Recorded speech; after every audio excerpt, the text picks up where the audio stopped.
Variety is the spice of life, and one motorcycling segment in India where the spice is really growing is the ADV segment. You have ADVs for all different weight classes, and what I have with me today is one of the latest entrants in the middleweight ADV segment. Say hello to the all-new V-Strom 800DE. With an all-new architecture over the V-Strom 650 XT, this promises to better the riding experience in all regards, especially off the tarmac.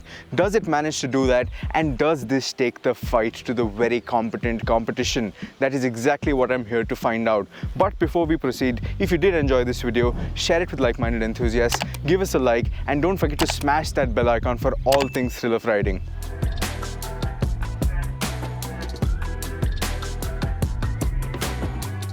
Now, before I tell you what this bike is like to ride, I think I need to address the styling, because I really personally like the way this V-Strom 800DE is designed. It's got a really sharp, really chiseled, really angular look, but at the same time, it looks like a modern, fresh take on the iconic V-Strom design. So it definitely looks like it's a part of the lineup while bringing its most modern step forward. Now, like I said, the whole chiseled, angular, edgy look, it really does well for this bike. If you look at the front, you have stacked LED headlights and a relatively short windscreen up front, behind which sits a new modern 5-inch TFT color screen, and further behind that you have a nice wide handlebar which really gives you a lot of leverage over the bike.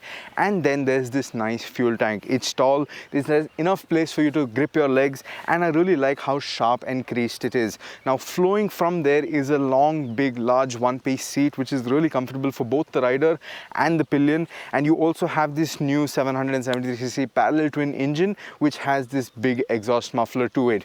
Even the rear design is substantial, is broad. It doesn't narrow out into a very thin bike, which makes some bikes look a little awkward when they do that. But I feel like the design of this bike is really proportionate. And with that 21-inch front wheel and a 17-inch rear wheel, I feel it really ties up that whole ADV design really well. And the cherry on the cake are the color schemes you have on offer. What I have here on test with me is by far my favorite color of the V-Strom. The other two colors are on your screen, so you let me know which color you like the most. But I think if I were to put my money on one, this is the color I'll be getting. I really like how modern and funky it looks with these accenting color schemes and the subtle main color. So that's the design of the motorcycle. What do you think about it? Let me know in the comment section down below. Now, like I said, this new Suzuki V-Strom 800DE is based on an all-new architecture, and that starts with a new engine. So Suzuki has decided to do away with the V-twin engine and has instead gone for a parallel twin engine. Now, this is a 776cc liquid-cooled parallel twin engine with a 270-degree crankshaft. Now, that makes things quite interesting. Headline figures for this engine are 82 bhp and 78 Nm of torque. Now, while 82 bhp and 232 kilos of curb weight doesn't necessarily sound like a really exciting combination, in the real world there's actually a lot of performance to be enjoyed. Now, like you would expect a parallel twin engine to be, this has a really nicely spread out power band which starts all the way from the low end and goes to the top end, but the meat of the power is focused in the mid-range. You get one espresso shot of power close to around 5,500–6,000 RPM and another half shot closer to the red line, but that doesn't mean the performance in the low end is lethargic by any means. There is actually quite a lot of tractability to be enjoyed, and you can actually sit at 4th gear in speeds say 30–40 kmph and chug along in the city without really bogging, and you can still roll on the gas and pick up pace if you really need to.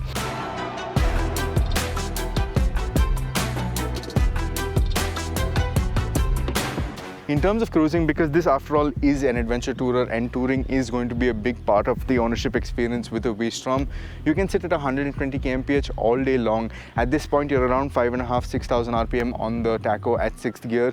You're set in a really comfortable pace. There's really no vibrations to speak of, and even if you want to make a quick pass, just get on the gas. That mid-range will really pull you through. You can make a quick overtake and come back and settle down into a really comfortable cruise. You can actually cruise at higher speeds, but since Indian roads don't really allow you to go faster than 120, that's what I am talking about right now. Now, Suzukis are known to have a really comprehensive and a really well laid out electronic suite, and to that end, this bike is no different.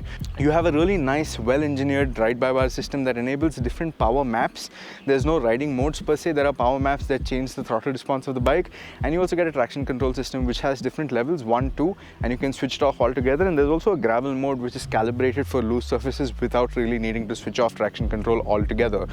Traction control is not really intrusive, but like I said, if you really feel the need to, you can switch it off, so that is good. Everything can be done on the fly. The only thing that you need to really stop for and change the modes is ABS, but I'll get more to that later.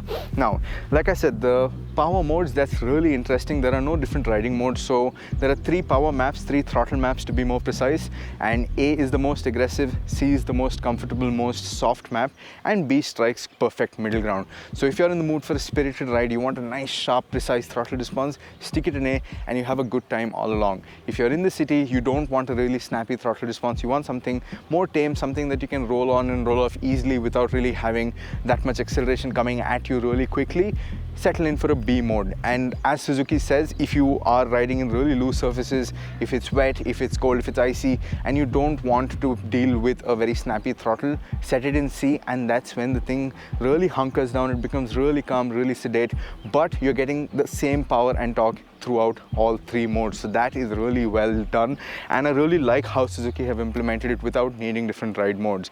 So that, in my opinion, is a big plus. Even the traction control, like I already mentioned, is relatively non-intrusive, and it really doesn't get in the way of your riding. It's more of a gentle arm behind you that is keeping you safe.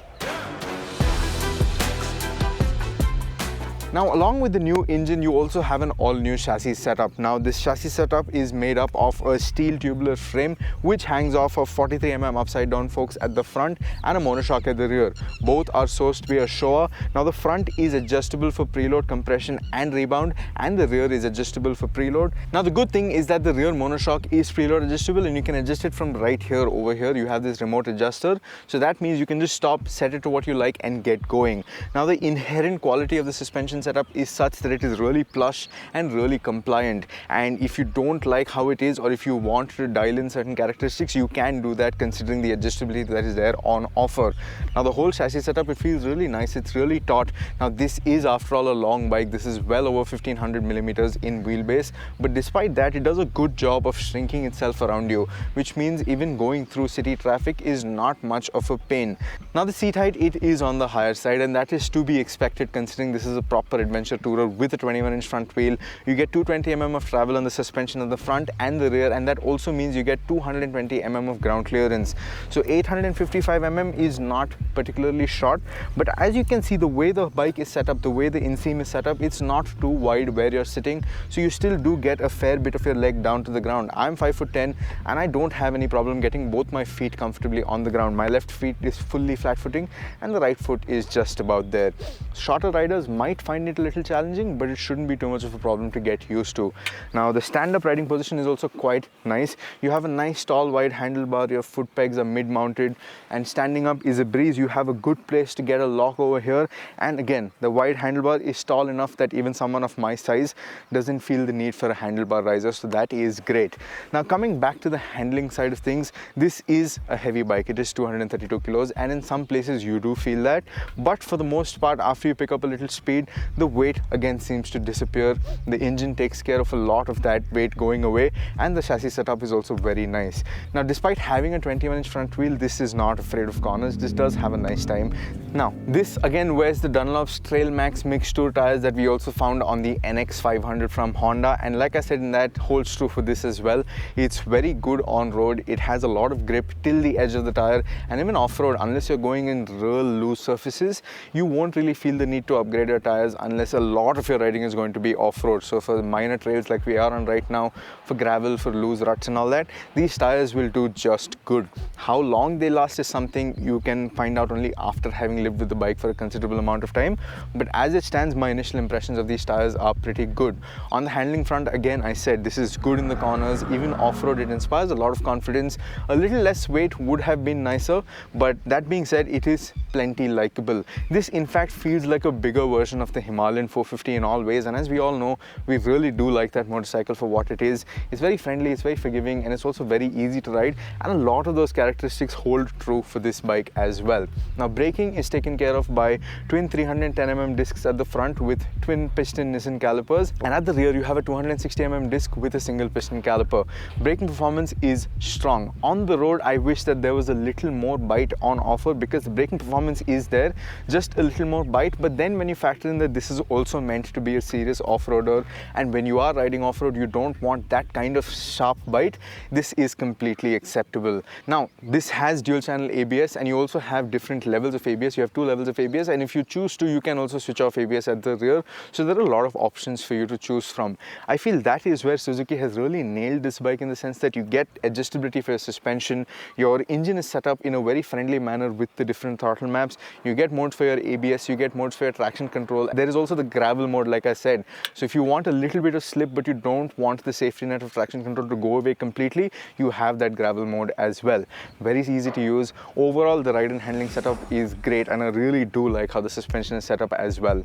Now, the V-Strom 800DE, everything I've said about this bike just makes it a really tempting, a really desirable motorcycle. And one thing that is sure to make it more desirable is the price tag. Rupees 10.35 lakh ex-showroom is what you're expected to shell out for this motorcycle, which roughly translates to around 12.3 lakh on road. For that, this is an exceptional value for money proposition. You have a lot of performance to play with. The electronic suite is very mature, very sophisticated. The suspension setup is great. The ride and handling package is also solid for the sort of bike it is, and it looks really stunning. This certainly does pack quite the punch, and especially this line I said in the start, does this manage to take the fight to the competition? It certainly does. And like I said again, options are the flavor of life, and this is a very good option in my opinion. What do you think about the Suzuki V-Strom 800DE? I'm very curious to find out, so do let me know in the comment section down below. And as always, thank you for watching.